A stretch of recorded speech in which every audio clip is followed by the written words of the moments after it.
Doing? How you feeling? I'm all right. Thanks for beating the streets. Thank you, thank you.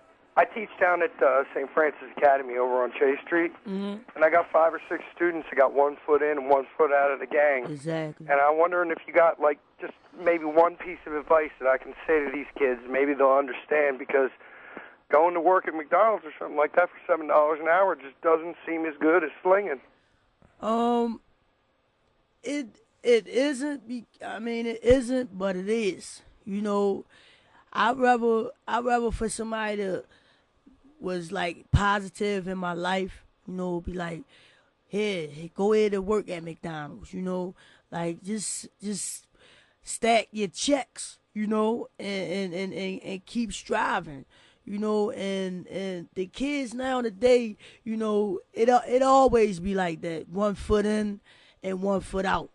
I mean, you gotta really talk to them and let them know that you really care.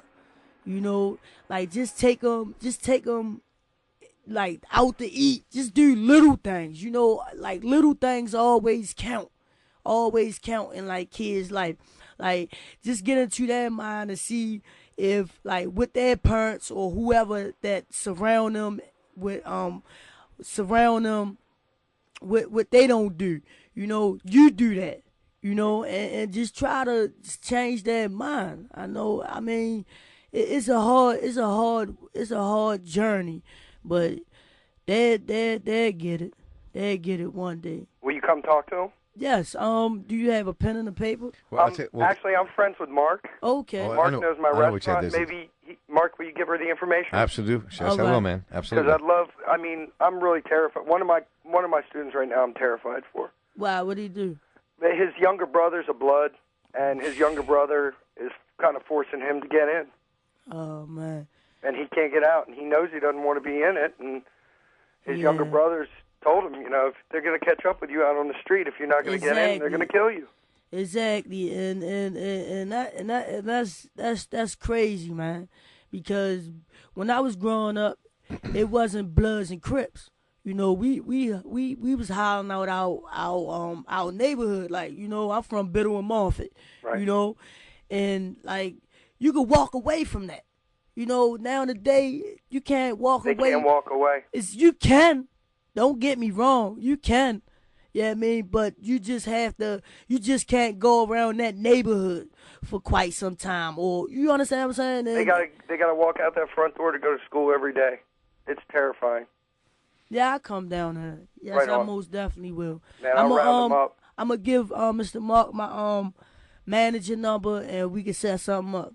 God bless you, Snoop. Thank you, man. Just keep praying for me and them too, man. Amen. You stay strong. Thank you. too. Thanks. Thank you. Thanks a lot, Ed. Take care, Mark. Snoop is our guest. She's written a book, Grace After Midnight, by Felicia Pearson. Snoop is on the wire. She's here with us now at 410-662-8780.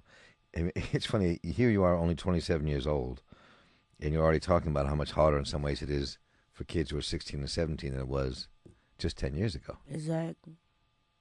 Now, you took a journey, though. I mean, you took this, a journey that most people might not have come back from. Exactly.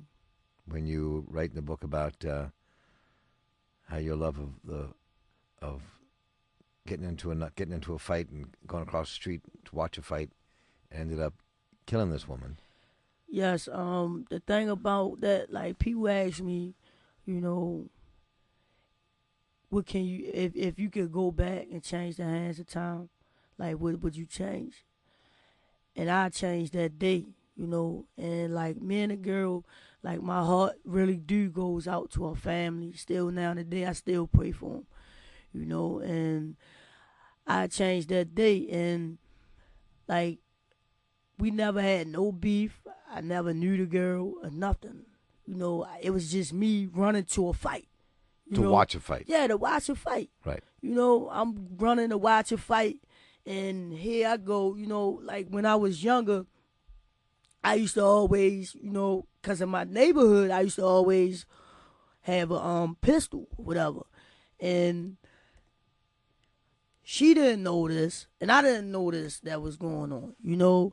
And I ran to the fight to watch the fight, and it was a big crowd. I'm standing on the curve, like toward the gutter, And you know, she just come out. She don't know who she fighting. She probably was fighting for her. For her death. Period. You know, because it was a big crowd or whatever. But she comes out trying to get out of it. You know, I guess, and start swinging a bat. You know, and almost took my head off. You know, so it's no self-defense law in the state of Maryland. So, I mean, just get Grace After Midnight. If I tell you that, you would not go get the book. Yes, they would. No, they would. Yes, they will. Because they want to read the way you wrote it. Yeah, they want to read how I wrote it. But, you know, I mean, I ducked and, you know, it was just the end of that. If I could change that, man, that's the only thing I'd change in my life, man. I swear, man. You know, but I wonder if you had not gone to the cut, had not gone to Jessup, Grandma's house, as you called it. Grandma's house. As they call it. Yeah, exactly. If you had not gone there, if your life would have changed as drastically as it did. In other words, I wonder what kind of weird, strange circumstance put you in that place and how much of a role that had in changing who you are. God works in mysterious ways, you know, because I was on the edge of destruction.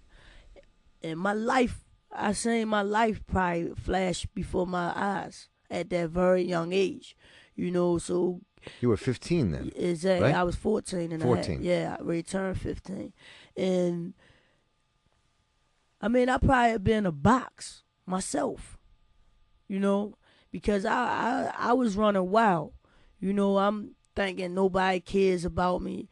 Well, all in all, I come from a loving family. Even though it's not my biological family, it's still my family.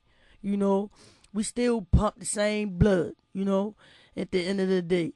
And I probably be in a box, man. Sure enough, God works in mysterious ways. He make you go through these trials and tribulations to sometimes make you see that, you know, what you done and can you help somebody else? And I think he put me in a position that I probably can help somebody else. And you had, I mean, while you were in jail, the two men who were people you also cared about, who were kind of your drug fathers in a way, that in the business themselves died while you were in prison, and that was all that was part of your. Yeah, and one was killed. Yeah, one died. And one was got life. Yeah, got life in prison. Arnold Lonely, that's my uncle, you know, and that's who I dedicate my book to, you know, because even though he was a drug dealer or whatever he done, you know, he was also a very intelligent man, you know, and he wanted me to do right, and he seen me doing the wrong thing. Let me ask you this question. We're talking about Snoop, by the way, and Snoop is, you've seen her on The Wire. Her character is Snoop. She is Snoop. Her real name is Felicia Pearson. Her memoir is Grace After Midnight, and the number here is 410-662-8780. And we'll come to the phones here in just a second, but back to the phones. But I think most people hearing this now, as most people who hear stories like yours, have a difficult time, unless they're from the street themselves or those neighborhoods, relating to somebody who says, oh, he was a drug dealer, but he was a good guy. Yeah, exactly. You know what I'm saying? That there's a contradiction here for most people when they hear that. It's not, because, you know, like, or if you want to put it that way, just like when I come home, you know, I'm not trying to get off the subject. No, go ahead.